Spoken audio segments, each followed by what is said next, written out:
আসসালামু আলাইকুম। আমরা যারা বাংলাদেশি প্রবাসী বাইরে আছি, মালয়েশিয়াতে থাকি, অনেক বাইরে আছে যারা সতর্কতার সাথে চলাফেরা করে, আর অনেকে আছে অনেক কিছু বুঝে বা অনেক কিছু বুঝে না। তো কিছু কথা বলতে আসছে আপনাদের সাথে। আমাদের বাংলাদেশি অনেক মানুষ আছে যারা বর্তমানে কাজের কথা বলে কাজ করাবে, ভালো বেতনে কাজ করতে পারবে, আসেন কাজ অনেক ভালো, বেতন মাস টু মাস পেয়ে যাবেন, ইনকাম পাইবেন, এরকম অনেক ধরনের কথা বললে আপনাদেরকে কাজে নেই। এখানে অনেকে আছে ভালোভাবে কাজ করাইতেছে, আর অনেকে আছে আপনার নিয়ে সেরা আটকাইতেছে। যেমন অপহরণ বলা যায়, অপহরণকারী বলা যায়।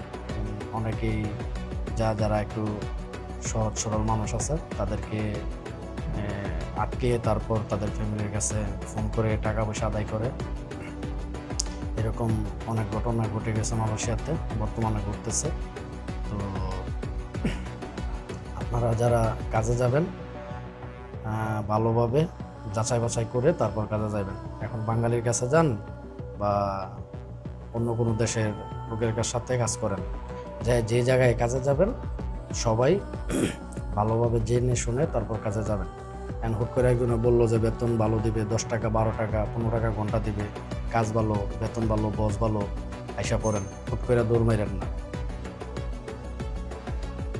কাজের দরকার আছে, কাজ করবেন, ঠিক আছে, তবে জানি না শুনে কাজে যাবেন।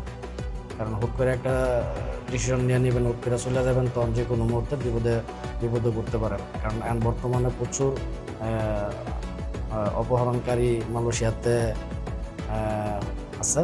তারা এরকম করতেছে, কাজের কথা করে নিয়ে তারপর আটকে দিয়েছে, মারধর করে, তারপর মারধর করে বাড়িতে ফোন করে তারপর টাকা পয়সা আদায় করে।